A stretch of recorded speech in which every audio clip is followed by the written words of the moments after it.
29년 동안 베트남에 살면서 느낀 거는 한국이 참 좋다. 그런데 살기는 힘들다. 이게 저의 솔직한 저의 마음이에요.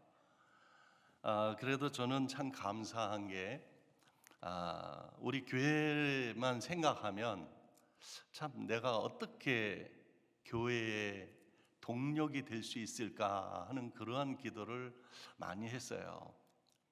선교사가 선교지에 와가지고 있을 때에 그 보낸 교회와 또한 성도님과 또 목사님, 장로님 다 계시지만은 어떠한 관계 속에서 앞으로 해 나가야 할 부분이 뭘까?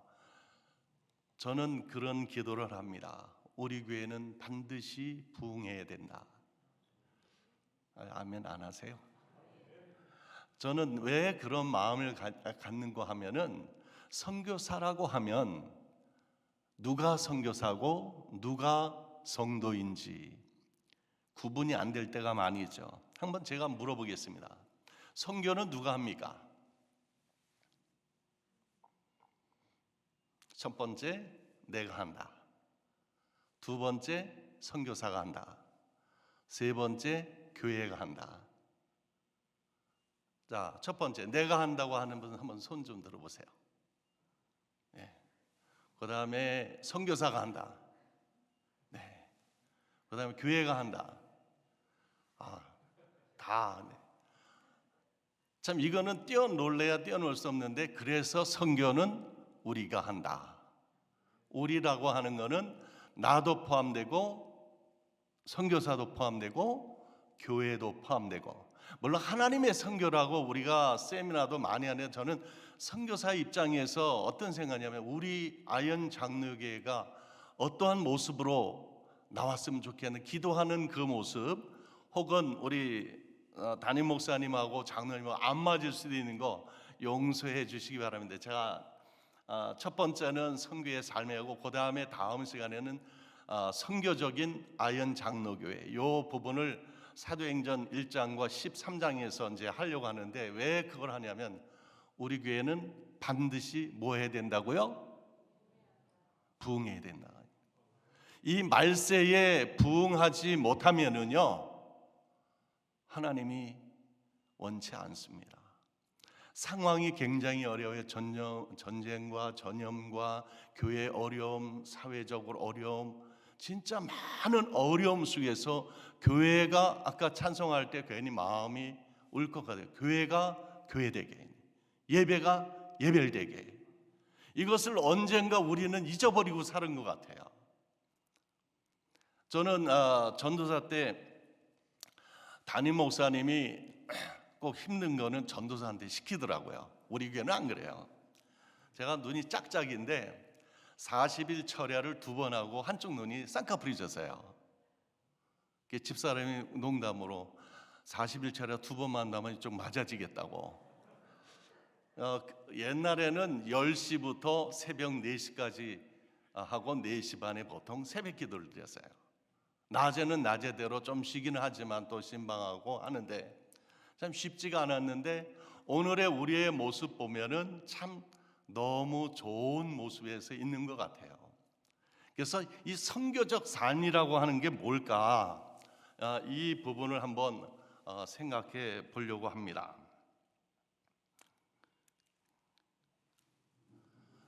저는 지난번에도 얼핏 말씀을 드렸는데요, 이 선교적 사명이라고 하면은 우선 자기 자신의 모습을 알아야 되는데, 이미 여기 와 있는 우리는 예수님 믿고 구원받은 사람입니다. 맞죠? 구원받은 사람으로서 우리의 남은 삶을 어떻게 살아야 할 것인가 하는 그 모습인데, 그 우시야 왕이 죽던 그 해에 나라가 어수선할 때에 이사야는 성전에 올라가서 기도를 합니다. 기도하는 가운데서 하나님을 배웠고 내가 죽게 생겼고 망하게 되었다고 고백을 합니다. 왜? 내가 죄인이기 때문에. 우리가 하나님 앞에서 나의 모습을 완전히 발견하게 된다고 하면은 그 다음에는, 이건 다 지난번에도 제가 한번 말씀을 드렸죠. 그 다음에 오는 것이 뭐냐면 주님의 세미한 음성을 듣는 자리에 나가게 됩니다. 저는 왜 교회가 어려움을 당할까, 왜 세계적으로 성경 어려움이 있을까 생각했을 때에 자원하고 하나님의 세미한 음성을 듣는 시간이 너무 적지 않나 그렇게 생각이 됩니다. 찬송할 때도 모여서 시작 전에 우리 전사님 기도하면서 팀들이 자기의 맡긴 것을 가지고 있는데 우리의 이 모습이, 이 기도하는 이 모습이 우리는 많이 약해진 것 같아요. 근데 우리 교회는 보면 그래도 하나님이 왜 이곳을 재개발시킨 자꾸만 그 고민해. 지난번에도 목사님하고 저쪽에 장로님 운전하고 넘어가는데 고개를 하면서 이화대 그 넘어서 그 길을 가는데 참 그 옛날 같으면은 얼마나 새로울까. 완전히 바뀐 이 지역의 모습 속에서 왜 지금 아현 장로교회가 이렇게 새로운, 우리가 얘기하죠. 우리 교회는 빚도 없어요. 자랑도 하잖아요. 얼마나 그게 좋은지 몰라요. 여러분들 안 그래요? 나는 자랑하고 싶어요. 막 어려울 때 빚도 없는 교회. 근데 베트남 어중에서 이런 말이 있어요. 뭘 하다가 뭐라고 물어보면 내일 남지. 그거 뭐 할 건데? 그래서 뭐 할 건데? 하나님이 이곳에 아름답게 세우고 새롭게 건축하고 아무 여건에 고야함 없이 지금까지 왔는데 이 가운데서 우리는 뭐 할 것인데 잊어버리고 살 때가 너무 많이 있는 것 같아요. 그래서 선교적 삶이라고 하는 거는 이거는 선교사의 삶이 아니고 목사님의 삶이 아니고 장로님의 삶이요 성도님의 삶이 아니라 우리의 삶이 하나님 앞에서 어떠한 모습으로 살아가야 되는가, 자기 자신을 발견하는 삶이라는 거죠. 이사야는 거기서 기도하다가 하나님을 배우니까 얼마나 좋았겠어요. 근데 그 발견한 자기의 모습은 너무나도 죄 많은, 너무나도 나약하고 너무나도 쓸모없고 너무나도 자기의 모습이 초라한 그 죄인의 모습, 그 영광의 찬란한 하나님의 영광을 보았으니 내가 이제 즉사하는 그 모습을 자기는 느꼈을 거예요. 그 자신의 모습을 발견할 때에 하나님의 은혜가 임하는 줄로 믿습니다. 그게 기도하다가 자기의 모습을 본 이 이사의 모습. 그런 이후에 저는 이 이사의 모습 속에서 뭐냐면 자기의 모습을 발견한 다음에 어떠한 모습인가 하면 그 자기의 모습 속에서 주님의 세미한 음성을 듣는 그 모습인데, 여러분들 주님의 음성을 귀로 들어본 적이 있습니까? 맨날 듣잖아요, 말씀으로. 저는 진짜 베트남에서 살아오면서 열심히 살은 것 같아요.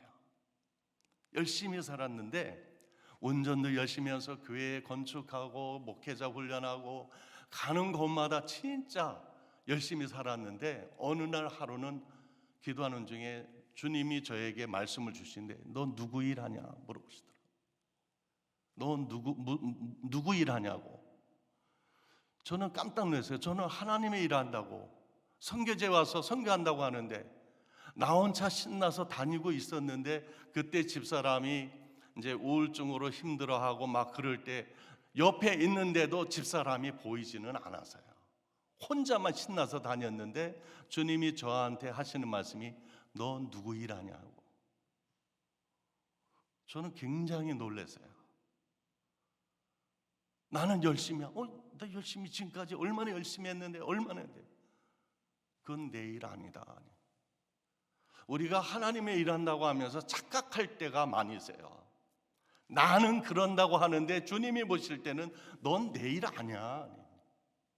네 아내가 지금 어떤 상태인데.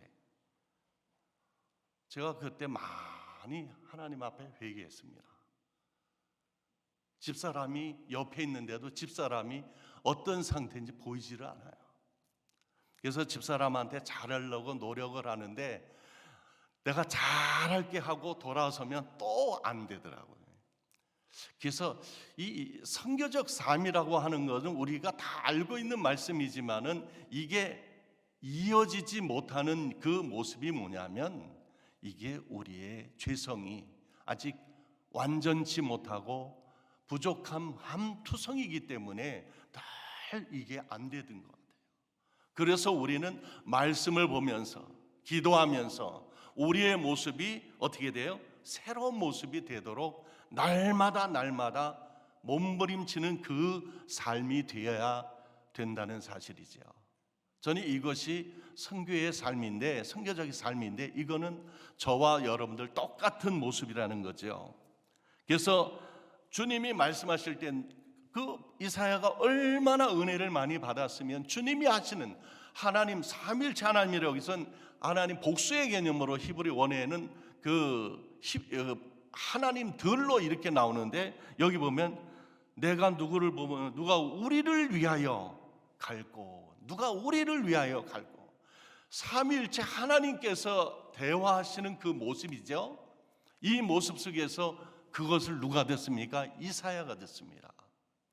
저는 기도하는 사람이 하나님의 뜻을 제일 빨리 이해하고 받아들인다는 사실입니다. 기도하면서도 우리의 육신의 혈기가 얼마나 나올 때가 많습니까? 근데 기도할수록 말씀에 귀 기울이니까 아, 주님이 나에게 이렇게 말씀하시는구나. 그래서 이사야는 그 말씀을 듣는 순간에 어떤 모습이냐면 내가 여기 있습니다. 내가 여기 있습니다. 쉽게 말하면 내가 여기 있어요. 나를 써달라고 하는 그 모습이에요. 그래서 Here I am, send me 하면서 이 이사야의 고백을 통해서 내가 어디로 가야 할지 악하고 악한 이 세상에 나가서 하나님의 말씀을 증거해야 할 이사야에게 주시는 말씀이 뭐냐면 이사야 스스로가 그걸 알게 된 거지요. 우리 아영교회 성도님들은 내가 여기 있나이다, 나를 보내소서, 이런 고백이 나와야 선교적 삶이 될 줄로 믿습니다. 이런 모습에서 내 가정에 믿지 않는 사람 심각한 고민하고 심각하게 기도하고 내 가족에 예수님 안 믿는 사람 있으면 내가 그들에게 보내주십시오. 그럼 어떻게 돼요? 그 사람을 위해서 내가 심각한 정말로 말세의 마지막 때에 예수님을 내 가족이 안 믿는다고 하면은 얼마나 심각하겠어요. 이거는 처절한 자기의 모습을 가지고 있을 때 어떻게 돼요? 내 가족에게 가야 되고 내 직장에 가야 되고 내 학교에 가야 되고 내 사회에 나가는 그 모습이 되죠. 저는 이사야의 이 모습을 보면서 내가 여기 나를 보내서 하는 이 고백은 우리 가족 속에 우리의 주변에 있는 사람들에게 그러한 심정으로, 우리 교회는 이제 전도 훈련도 하잖아요. 나중에 전도와 선교에 대해서 이 차이점을 또 말씀을 드리는데요. 그리고 마태복음 28장 18절에 보면 20절에 보면 우리가 잘 아는 말씀이 있습니다. 너희는 가서 모든 민족에게 가라는 말씀을 합니다. 이게 주님의 지상 대명령이라고 우리는 알고 있죠. 이게 국한된 내 가족뿐만이 아니라 예수님을 알지 못한 이방 민족에게까지 가라는 그 주님의 명령입니다. 부활하신 주님이 마지막으로 자기를 향해서 따라오는 제자들과 성도들에게 하신 마지막 미션이 이거예요. 그래서 이 성경은 사실 미션이라는 말이 없어요. 전도는 있어요. 그래서 이 모습을 나중에 말씀을 드릴 텐데 하나님께서 우리에게 원하는 이 선교라고 하는 건 총체적인 삶을 이야기합니다. 어느 한 부분만이 아니라 전적인 건데 사도행전 1장 6절부터 10절에 보면 예루살렘과 온 유대와 사마리아와 여기까지는 국내로 볼 수가 있어요. 이스라엘 나라로 보면은. 근데 주님이 뭐라고 말씀하면 땅 끝까지 해서 여기에서 전도하고 선교에 대한 그 말씀을 한꺼번에 주신다고 저는 생각이 들어요. 그래서 땅끝까지 내가 갈 수 있을까?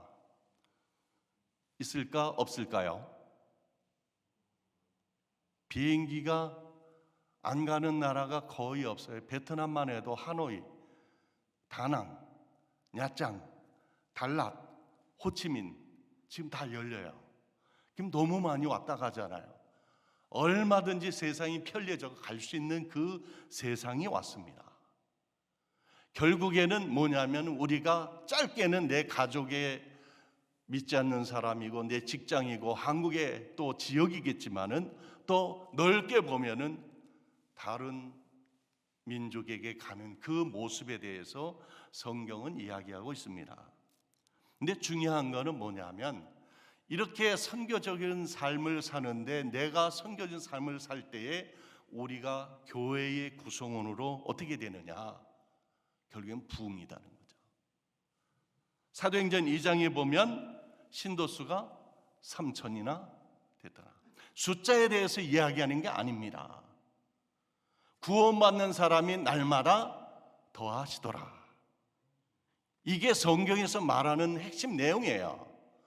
이게 뭐냐면 하나님을 알지 못하는 사람이 하나님을 알려고 믿고 따라오는 사람이 점점 늘어난다는 거죠. 저는 그래서 우리 교회가 이런 모습에 대해서 좀 더 적극적이 돼야 된다 그렇게 생각이 듭니다. 그래서 저는 보면은 우리가 이제 이 그 말씀 중에 기도 중에 어떤 상황에서 우리 주님이 불렀는지 이 이사야의 모습이지만은 저는 선교적인 삶이라고 하는 그 모습을 보면은 결국에는 우리가 전할 때에 다시 돌아와 고침을 받을까 하노라. 구원이에요. 우리가 전할 때에 다시 돌아와 고침을 받을까 하노라. 이 선교적인 삶이 이사야에서는 이렇게 이야기를 합니다. 그래서 이사야가 다시 물어봅니다. 언제까지요? 언제까지요? 이 세상이 황폐돼 가지고 모든 것이 어렵고 힘든 가운데 지금 상황이 그렇잖아요. 전쟁과 싸움과 전염병과 여러 가지 어려운 곳에서 사는 사람이 얼마나 많이 있습니까? 이 사람을 향해서 누가 갈까 하는 그 하나님의 음성을 이사야는 들었다는 것이죠. 여기에서 이제 우선순위가 있어요.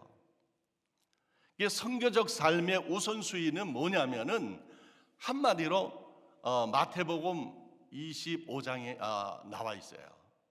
6장에 나와 있습니다. 6장 25절에 보면 우리의 삶이 항상 의식주 문제, 좋은 집, 좋은 직장, 좋은 신부감, 신랑감, 좋은 여러 가지 여건을 이야기하지만은 이 예수님은 이것은 다 이방 사람이 구하는 것이라고 32절에 이야기를 합니다. 이건 이방 사람들도 똑같이 이것을 구하고 있다고 그래요. 그래서 예수님이 하신 말씀이 우리가 잘 아는 말씀 노란 줄 너희는 먼저 그의 나라와 의를 구하라. 그리하면 이방 사람들이 구하는 그것을 모든 것을 너에게 어떻게 해요? 더하여 주시리라. 전 이 말씀을 들을 때 우리는 걱정 근심하는 그러한 모습이 많이 있잖아요. 근데 이 예수님이 하신 말씀이기 때문에 누구도 부인을 못하지 않습니까? 선교적 삶이라고 하는 것은 다른 게 아니라 하나님의 나라와 의를 구하는 이것이 제일 우선순위로 모든 것이 중심이 된다는 거죠. 저는 우리 교회 그 목사님의 그 목회 지침에서 6가지를 말씀했는데 여기 있죠. 예배, 훈련, 섬김, 교제, 전도, 다음 세대. 이것도 제가 목사님하고는 좀 용서를 구하지만 다르게 제가 볼지는 모르지만 저 나름대로 기도하면서 요거를 좀 이렇게 좀 한 게 있습니다. 저는 그 우선순위가 뭐냐면 하나님의 나라라고 하는 이 모습은 선교라고 하는 것은 내가 아니면 선교사가 교회가 아니다. 이건 우리 모두가 해야 할 그 부분인데 이것이 뭐냐면 하나님의 나라와 하나님의 의를 구하는 것이다. 하나님의 나라는 누구만 통해서 들어갈 수가 있죠? 주일학교 가면 이게 좀 단에서 설교식을 하니까 좀 세미나식을 해야 좀 저기 한데요. 하나님의 나라는 오직 예수 그리스도로만 통해서. 하나님의 의를 구하는 것, 그의 나라와 그의 의를 구하는데 의는 뭐예요? 오직 우리가 의롭다함을 얻을 수 있는 것은 오직 누구예요? 예수 그리스도밖에 없어요. 결국에 하나님의 나라와 의는 예수 그리스도가 핵심이라는 거죠. 이게 증인이에요. 그래서 선교나 전도나 똑같아요. 거의 비슷한 동의하지만은 나중에 말씀을 드리겠지만은 우리가 이 삶이 분명히 서여져 있으면은 모든 것이 거기에 포커스가 맞춰지면 좋겠어요. 그래서 이 모습으로 나아가는 그 모습을 다시 한번 우리가 해야 되는데, 그의 나라와 의를 구하기 위해서는 어떻게 해야 되냐면 준비해야 돼요. 저는 그 준비하는 것에 좀 도움되는 그 성경 구절이 두 개가 있는데요. 하나는 뭐냐면 열처녀의 비유죠. 신랑을 맞을 준비해야 되는데 이 신랑을 맞을 준비는 여러 가지 해석이 있지만은 주님이 다시 오실 그때에 얘기하는 그 종말론적인 그 모습이 많습니다. 거기에 다섯 처녀와 다섯 처녀가 나와요. 등을 가지고 있는데 기름을 따로 준비한 슬기로운 사람이 있는가 하면 미련한 다섯 처녀는 어떻게 해요? 기름은 준비하니까 등만 가지고 있어요. 신랑이 더디 오니까 등에 있던 기름은 다 어떻게 돼요? 다 사용이 되고 불이 꺼질 때쯤에 신랑이 옵니다. 저는 이 모습을 보면서 우리의 그 믿음의 삶이라는 게 똑같지 않나? 과연 우리가 이러한 슬기로운 다섯 처녀를 본받고 생각한다고 하면, 그 다음에 달란트 비유에서도 뭐죠? 하나님이 우리에게 맡겨주신 것을 감당하는 사람하고 못 감당하는 사람이 있는데, 머리로 생각해서 이 달란트 비유를 이해하는 사람은 열심을 안 합니다. 준비하는 사람은 이익을 반드시 남깁니다. 그래서 이 선교적인 삶이라는 것은 분명한 목표가 있습니다. 내 가족 중에 예수님 안 믿는 사람이라면, 제 가족 얘기를 하겠습니다. 저희 부모님은 이분이 다 돌아가셨지만은 집사람의 할머니가 한 분이 계세요. 성함은 김순동. 참 순동 같은 그런 이름이었겠어요. 해서 키는 조그마신데 이분이 삼신을 모시고 있는 할머니예요. 집사람이 저랑 이제 결혼을 하고 나서 이제 교회 나가시자고 계속했어요. 그래서 우리 큰애 날 때도 와서 많이 애 보고 하셨는데, 이 할머니가 막 보면은 점도 보고 다 해요. 근데 저 입장에서는 할머니 돌아가시기 전에 예수 믿었으면 좋겠는데, 신월동에 사셨는데 할머님 댁에 갔습니다. 그러니까 삼신을 모셔놓은 다락이 있어요. 할머니, 내가 저 삼신 모시던 거 내가 다 사다가 불 살 테니까 나 내려가 계시라고. 자기는 못한대요. 마음은 반은 벌써 허락이 된 거예요. 올라가가지고 다 긁어가지고 다 불태워 버렸어요. 어느 날 이제 저희 집에 오셨는데 토요일쯤 되니까 할머니 집을 가시겠대요. 저 구리에 사셨는데, 아유, 저 주무시고 그냥 내일 가세요. 주일 여기서 드리고. 아니라 가야 된대.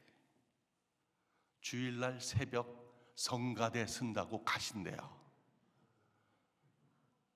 제가 충격 아닙니까?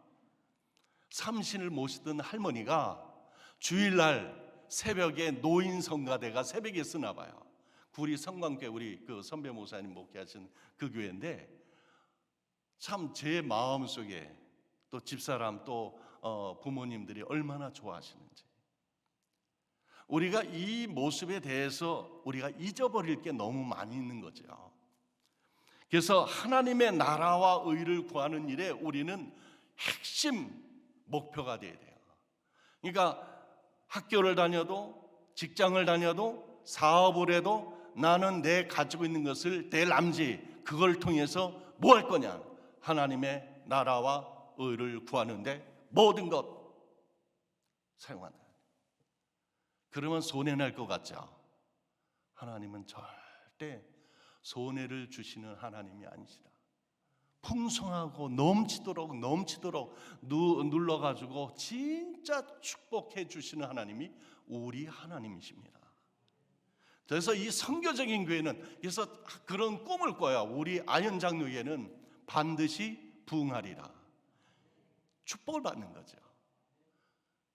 신기한 역사가 여기에 있습니다. 왜? 초대교회가 그 모습이 나오거든요. 오늘 제가 준비한 게 좀 꽤 길어가지고 1시간에 다 못 마칠 거야. 다음 시간까지 하는데 저는 그런 모습을 합니다. 준비하는데 뭘 준비해야 될지 저는 다른 거 없습니다. 기도로 준비하는 사람이 하나님이 쓰신다. 그래서 우리 박 목사님 그 수요일 날 엎드린 기도에 그 인도하는 모습을 볼 때 괜히 좋아요. 우리 교회 권사회 있지요? 권사님 몇 명 정도 됩니까? 원래 권사님들은 기도하고 신방하는데 대장이라고 그랬거든요. 옛날부터. 우리 교회가 기도하는 그 조직이 되면은요, 권사님이 딱 20명, 3명 나눠가지고 요 권사님 팀은 목사님의 주일 새벽 기도회, 낮 기도회, 예배 위에서 딱 기도하고 또 요 권사님 팀은 주일 학교, 요 권사님 팀은 우리 교회 나눠가지고 매일 모여서 권사님들도 바쁘시겠지만은 권사님의 책무가 모여서 기도하는 거예요. 어려운 사람을 기도해주고 신방해주고 이런 모습이 그래서 이 초대교회의 그 모습은 뭐냐면 잘 모였어요. 잘 모여서 모이면 기도하는 거예요. 그 당시에는 예수님 믿으면 잡아 죽이는 그 정치적인 상황이 굉장히 어렵지만은 그렇게 했다는 말씀이에요.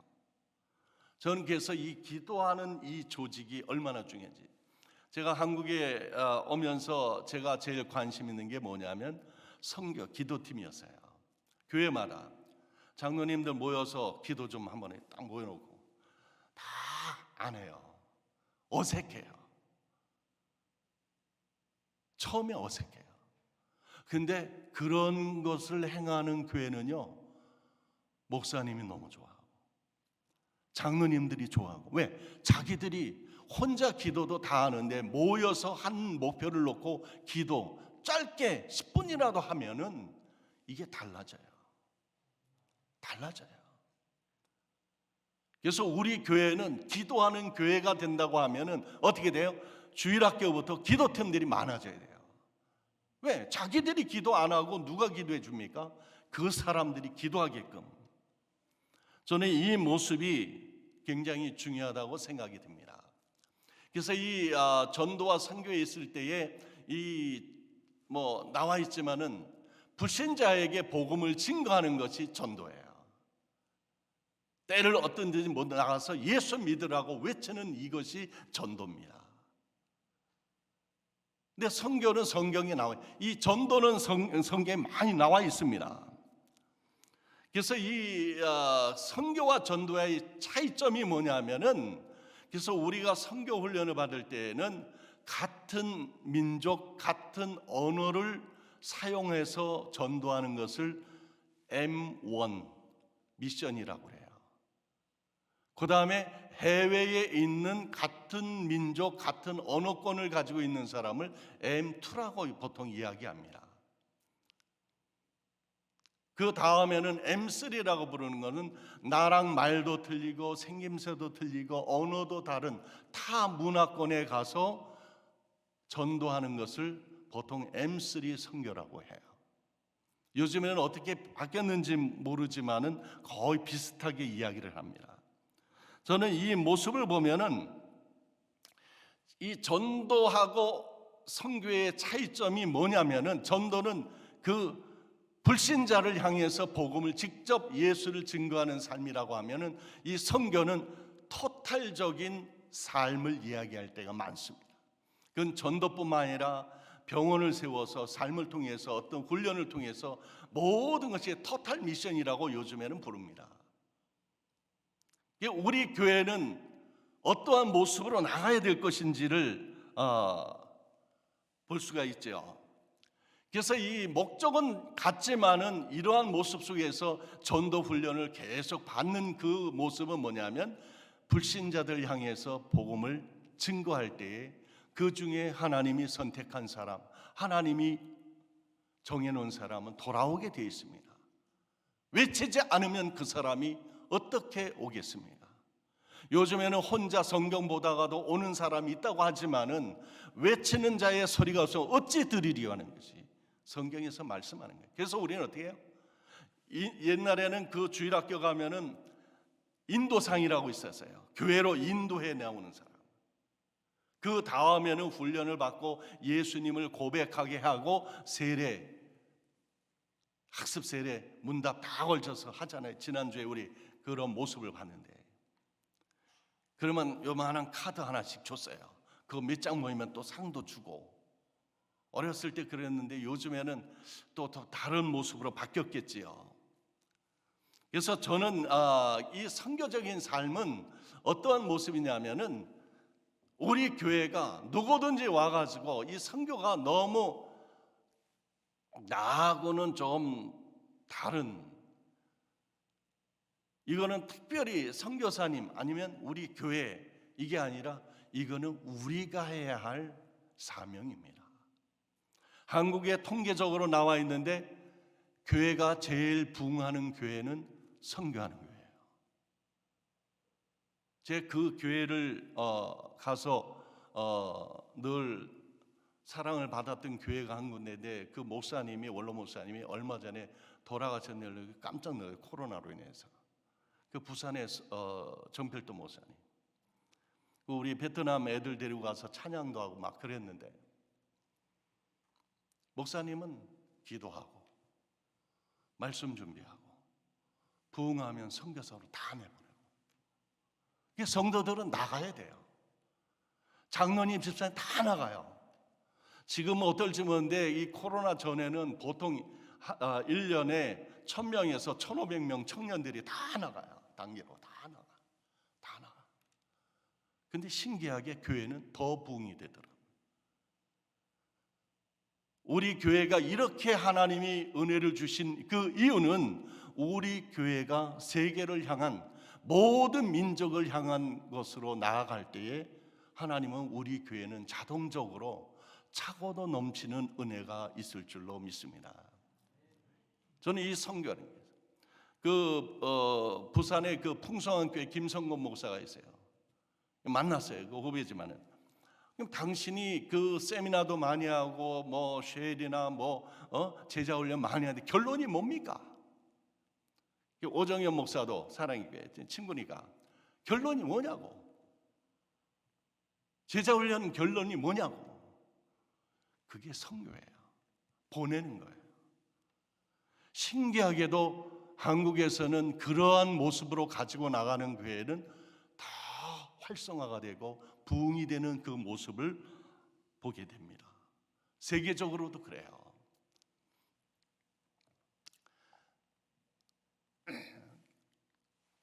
이게 1994년도에 저와 집사람하고 큰아이 작은애를 데리고 베트남에 가게 된 처음 기도 카드였습니다. 저 사진을 보니까 저럴 때도 있었구나. 그래서 총회 처음 베트남 파송을 받았어요.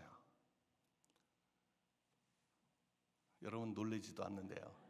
그게 우리 아연 장로교회 선교사입니다. 저는 그래서 내 가지고 있는 게 다 아연 장로교회의 모든 재산이라 저는 그렇게 생각해요. 얘가 은비입니다. 현재 학교를 다니는데 얼마나 비 오면은 교실에 물이 안 빠져가지고 물이 철벅철벅하가지고 공부를 하는데, 하나님, 이 아이가 어떻게 살아야 될까요? 이 아이가 다음 주에 시집을 간대요. 이 아이가 큰 애가 6살 때, 작은 아이가 2돌 때 베트남에 갔습니다. 여기는 이제 슬라브로 된 저게 이제 그 게스트하우스였는데 참 덥더라고요. 한 40도에서 45도가 슬라브 되어 있으면 진짜 더운데, 나중에는, 그 당시에는 제가 몰랐는데 나중에는 집사람한테도 미안한 감이 있고 또 애들한테도 집사람은 결혼했으니 울먹 겨자 먹기로 따라와야 되고, 애들은 알지도 못하고 부모가 아니까 따라오고, 이게 우리의 삶인데, 전 그래서 너는 그러면 선교적인 삶을 얼마나 살고 있냐 할 때 참 부족한 게 많습니다. 근데 오늘 교회 오면서 집사람하고 우리 5가지로 나눠서 29년 동안 살아온 거. 첫 번째, 우리가 베트남에 와서 지금까지 애들 문제, 교육 문제, 우리의 그 후원교회 문제, 우리가 재정 문제, 또 사역 문제, 또 사람과의 관계, 이 부분 다 어떠냐니까 집사람이 딱 그러더라고요. 하나님의 은혜로 너무 감사하다고. 교회 사랑을 자기가 많이 받아보니까 그게 힘이 되는 거예요. 그 교회의 힘이 누구예요? 아이언 장로교회의 사랑을 받다 보니까 너무 감사한 거예요. 저는 이 모습이 저뿐만 아니라 우리 성도들이 그러한 모습으로 살아야 되는 거죠. 이게 뭐 오래된 건데 지금은 시클로를 보기가 참 쉽지 않습니다. 시클로라고 하는 거. 그래도 젊었죠. 이게 초창기 모태고, 지금 저 부부는 제가 처음 교회 나갔던 저기예요. 그래서 제가 교회를 안 나가니까 현지 한인교회에서 전도를 하려고, 교회 안 나간다고 하니까 저희는 현지 교회만 나갔는데 한인교회 안 나가잖아요. 이게 이제 저분은 이제 총회장 하셨던 분인데 지금도 총회 일을 하고 계십니다. 그 가족끼리 가깝게 지내서 찬양도 하고 같이 찍은 사진입니다. 저는 이 선교적인 이 교회는 다음 시간에 좀 저기 하고, 제가 선교적인 이 교회가 뭐냐 하니까 우리 교회 6가지가 있잖아요. 그래서 한 가지를 더 보면은 이 6가지에 보면 이 노란 게 하나님의 나라라는 거죠. 핵심이 뭐냐면 예배를 드려도, 교제를 해도, 훈련을 해도, 전도를 해도, 섬김을, 또한 우리가 다음 세대를 넣고 우리 교회가 아무리 좋은 프로그램이 있다 할지라도 하나님의 나라의 확장이 되는 것이 포인트가 되지 아니하면 기형적 교회가 될 수밖에 없는 모습을 많이 보았습니다. 여기에서 목사님이 이런 목회 방침인데, 목사님 저하고 좀 다른가요? 저는 그래서 참 너무 좋은 거예요. 힘이 되고. 이게 안 맞으면은요 어떻게 하겠어요?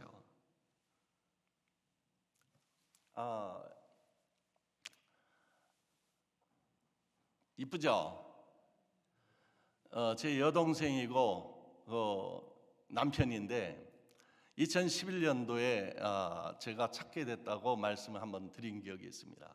지금 여동생은 존 호킨스 대학에서 근무하고, 그 멋있게 된 수염난 저분은 현지교회 목사예요. 2011년도에 찾으러 나왔어요. 근데 저희 부모님 돌아가서 저가 이름에 나와가지고 찾았는데, 제가 이 교회를 3번 갔습니다. 특별히 아까 그 전에 보면은 여기에 다음 세대, 다른 것보다 저도 다음 세대 많이 했는데, 미국의 다음 세대에 대한 프로그램은 거의 20여 년 전에 완전히 새롭게 했어요. 기존에 있는 모든 시스템이 다 바뀌었습니다. 제가 놀란 게 뭐냐면, 이건 이제 그 가족인데, 그 교회는 미국 선교사가 아프리카나 아시아나 그 했던 그 패턴이 실수도 많고 잘못된 것이 많이 있어가지고 이제는 원포인트 미션을 해요. 뭐냐면 1년에 한 번씩 떼거지로 나가서 사역하고 돌아온대요. 그러니까 어디를 많이 가냐면 거기 이제 동부 지역 그 볼티모어에 있으니까 거기서 아프리카 케냐 쪽으로 많이 가더라고요. 그러니까 교회 청년들, 교인들, 어린애들 다 해가지고 하는데 참 그 시스템이 너무 배울 게 많더라고요. 그걸 하는데 준비하는 과정이 보통 6개월이에요. 해가지고 개인적으로 자기들이 펀드 매니징을 하는 거예요. 기도팀을 만들어요. 거의 다 그 준비하는 사람들이 모자라는 것을 못 봤어요. 다 넘친대요. 사역비까지 그 교회에서 하고. 그래서 이런 모습이 참 우리 아현 장로교회, 제 친구 목사가 하나 있어요. 그 재개발하면서 교회를 개척해가지고 했는데 재개발하니까 조합에서 이제 그 회사하고 해가지고 한 18억 정도 준다고 그랬대요. 그래가지고 다른 사람 다 철거했는데 그 교회만 안 한 거예요. 버텼대요. 버티니까 얼마가 됐느냐면 50억이 됐대요. 여러분 놀래요. 난 50억이면 진짜 우리 이정원 장로님이 계산을 해보더니 100개 교회 지려면 얼마가 필요 언제 한번 그런 말씀하시더라고요. 근데 그 목사님이 어린 아이들, 주일학교 애들 40명씩 항상 베트남에 데리고 오는 거예요. 준비하는데 부모님도 처음에는 애들 데리고 가니까 40명 딱 정원 40명. 제가 이름이 정원이잖아요. 이 녀석아. 데리고 오면 제가 다 데리고 다니면서 보여줄 거 보여주고 즐겁게 하면서 강의도 해주고 목사님 그냥 저 둘이나 잡수고 좀 쉬시라고 한국에 목회 힘내. 제가 다 해요. 온 동안은. 근데 그 목사님이 얼마 전에 만났는데 이네들이 커가지고 시집장가 가가지고 교회를 다 데리고 온대요. 다음 세대에 대한 그 모습에 대해서 얼마나 그런 모습이 저는 굉장히 동의했어요. 우리 교회 주일학교애들, 중고등부, 청년들, 어른들은 올 수 있을 때 아무 때나 올 수 있지만은 이 어린 아이들에게 어려서부터 세계를 열어주는 그 작업이 우리 교회가 했으면 좋겠다. 이것만큼 다음 세대에서 투자가 없다는 거죠. 저는 그래서 이 모습에 대해서 우리 교회가 좀 더 새로운 어떤 패턴이 필요하지 않은가. 선교적인 삶의 기본이 우리는 있는데 이제는 어떻게 되면 그 시스템 구조를 조금만 안전하게 해놓으면 누가 뭐라 그래도 이게 잘 돌아가더라고요. 전 이 모습을 보면서 우리 교회 그렇다. 그래서 우리 그 동생네 그 교회 가서 예배 드리면서 참 기가 막히다. 이거를 20년 전부터 이 미국에 있는 교회 시스템이, 거기에는 프리덤 처치라고 하는데 3개의 캠퍼스가 있어요. 예배당이라고 안 부르고 캠퍼스라고 불러요. 그리고 기존에 있는 이런 시스템이 아니라 강대상 다 치우고 오디오 시스템을 얼마나 잘해. 미국계의 패턴이 그런가 봐요.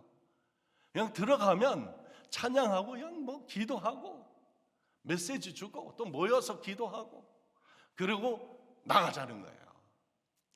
저는 이 모습을 보면서 나가는 교회가 부흥하더라. 이게 이제 선교적인 교회에서 그 말씀을 드리고, 저는 이 모습을 보면서 이 선교적인 삶이라고 하는 것은 하나님 앞에 나의 모습을 발견할 때의 기본이라는 거죠. 저는 이 모습을 보면서 우리가 다시 한번 기도해야 되지 않겠나.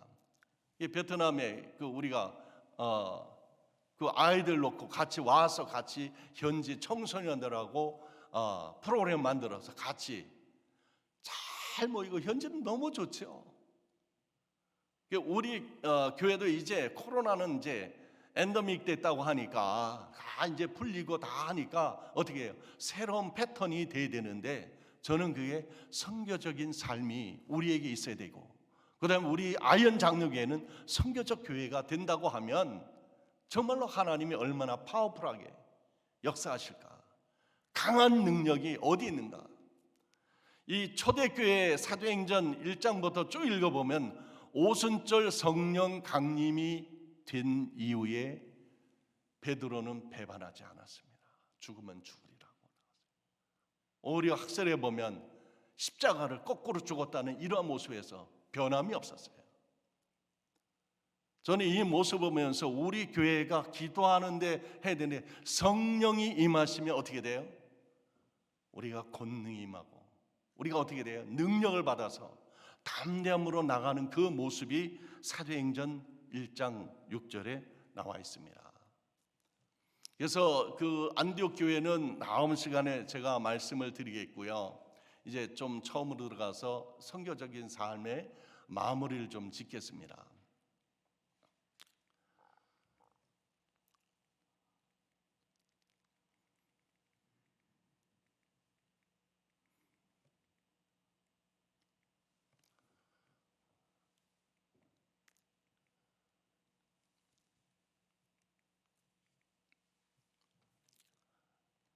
우리가 주님 앞에 설 때 항상 내가 여기 있습니다. 회피하지 않고 그냥 순종하고. 그래서 우리는 누가 시켜서보다도 내가 할 일을 찾아야 되는데 음성을 듣는 사람은 찾을 수가 있습니다. 그래서 선교적인 삶은 자꾸만 엎드리고, 그래서 참 우리 교회가 더 크게, 지금까지는 기초를 잘 세웠지만은 이제 앞으로는 어떻게 돼요? 부흥하리라. 진짜 하나님의 능력이 임하는 그런 모습. 그래서 선교적 삶이라고 하는 것은 이거는 저에게만 해당된 것이 아니고 여러분만 해당된 것이 아니고 우리 교회만 해당된 것이 아니고 우리 모두가 해야 하고 추구해야 할 사명이라는 거죠. 그래서 마지막 때에 이것만큼 큰 게 없어요. 왜? 마태복음 28장에도 사도행전 1장에 마지막 예수님의 지상 명령이 모든 민족의 땅끝까지 이 모습이 우리에게 되면 우리가 이제는 다시 한번 점검해서 내가 뭘 하든지 하나님의 나라와 의를 구하는 걸 1순위 두고, 직장 생활에도 돈을 벌어도 사업을 해도 남편을 찾아도 신부감 신랑 다 구해도 우선순위가 나로 인해서 하나님의 나라와 의를 구하는 이 삶, 이게 선교적인 삶이라는 거죠. 이거는 저와 모든 성도님이 똑같이 해당하는 말씀이라고 생각이 됩니다. 제가 그 질문도 많이 받는데 이거 설교식으로 하려니까 어색해가지고 이점 마무리 지려고 합니다. 제가 이제 한 달밖에 안 남았어요. 갈 날이. 이제 기다리다가 가게 되는데 저는 그렇게 생각하면 우리의 교회만 생각하면 참 기쁨이 있어요. 근데 이 기쁨이 아니라 좀 더 긴장해야 할 필요가 있지 않은가. 장로님들이 더 긴장하고 권사님들 더 긴장해서 어떻게 돼요? 하나님이 원하시는 그 뜻대로 살아가야 하나님이 우리에게 맡겨준 사명을 더 잘 감당하고 하나님이 우리에게 큰 은혜와 축복으로 채워주실 줄로 믿습니다.